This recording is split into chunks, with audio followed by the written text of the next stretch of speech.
কবর খুব একাকিত্বের জীবন।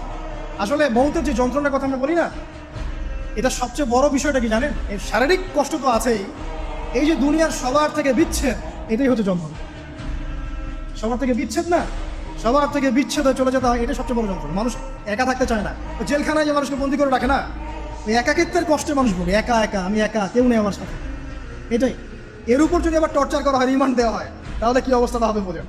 এই হলো কবর, এই হলো কবর। একটা ঘটনা বলে শেষ করে দেই, যে একজন ব্যক্তি মারা গেছেন, আর মুসা আলাইহিস সালামের সময় বানু ইসরাইলের কোনো এক নবী, আমি ঠিক নাম বলতে পারবো না যে কোন নবী, কারণ নামটা হাদিসে আসে নাই, কোনো একজন নবী আল্লাহর কাছে দোয়া করছেন, আল্লাহ মৃত মানুষের সাথে আমার একটু কথোপকথন করায় দাও। আমি জাস্ট একটু কথাবার্তা বলতে চাই যে মৃত মানুষটা কেমন আছে বা তাদের অবস্থাটা কি আমি জানতে চাই। তো আল্লাহ পাক সেই ব্যবস্থা করে দিলেন। তিনি একটা কবরের কাছে গিয়ে দাঁড়ালেন, একজন মৃত মানুষ উঠে আসলেন। এটা সায়েন্স বিশ্বাস নাও করতে পারে, আমাদের কোনো মাথা ব্যথা নেই, ঠিক আছে?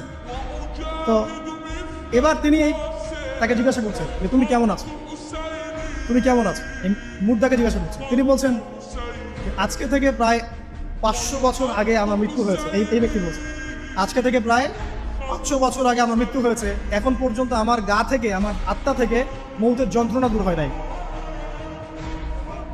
লা ইলাহা ইল্লাল্লাহ। তো এই হচ্ছে অবস্থা। আমরা ব্যক্তিগত চিন্তাটা আগে করি, নিজের ফিকির, নিজের কবরের ফিকির, নিজের এলেম, নিজের আমল, নিজের পরিবার, নিজের রিজিক। যাদের জন্য হারামে যাচ্ছেন, কেউ সাথে যাবে, কেউ সাথে যাবে না, আপনার গার্লফ্রেন্ড, না আপনার বউ বাচ্চা, কিচ্ছু। এগুলো তো শুধু মায়ার বাঁধন, মায়ার বাঁধন না, মায়ার বাঁধন।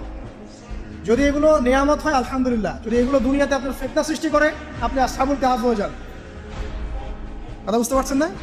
এরপরে যদি সামর্থ্য হয়, আল্লাহ পাক আপনাকে জ্ঞান দেন, আপনাকে পলিটিক্যাল পদ দেন, ইকোনমিক সেকশনে জ্ঞান দেন, ইত্যাদি ইত্যাদি, আপনাকে আল্লাহ যে সেকশনে রাখবেন সেখান থেকে দিনের খেদমত করবেন না ইনশাল্লাহ।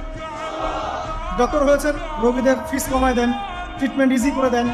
হ্যাঁ, ডক্টর হন, একজন ভালো ডক্টর হন, কসাই হন। ইঞ্জিনিয়ার হন, একজন সৎ ইঞ্জিনিয়ার হন, চোর হন। আপনি যেখানে থাকবেন সেখান থেকেই আপনি খেদমত করতে পারবেন।